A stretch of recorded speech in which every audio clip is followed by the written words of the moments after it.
అందువల్ల నన్ను ఎందుకంత అర్జెంటుగా రమ్మన్నారో చెప్తే బాగుంటుంది. హలో, చెప్పండి.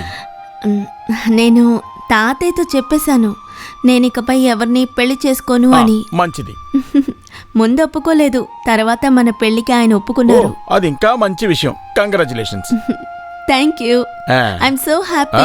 బంగారం, మరి ఎంత హ్యాపీగా ఫీల్ అయిపోకు. ఈ ప్రపంచం మొత్తం నా అరిచేతుల్లో ఉందనుకుని ఎంతో విర్రవీగిపోతున్న అనుపమకి నాకు పెళ్ళ. అది ఎప్పటికీ జరగదు. సేనన్. అవును, సేనన్నే. నువ్వు ఇంకెవరైనా చూసుకో. నేను నచ్చానని చెప్పారుగా, ఇప్పుడు ఎందుకు ఇలా మాట్లాడుతున్నారు? నేను ఎప్పుడు చెప్పలేదే.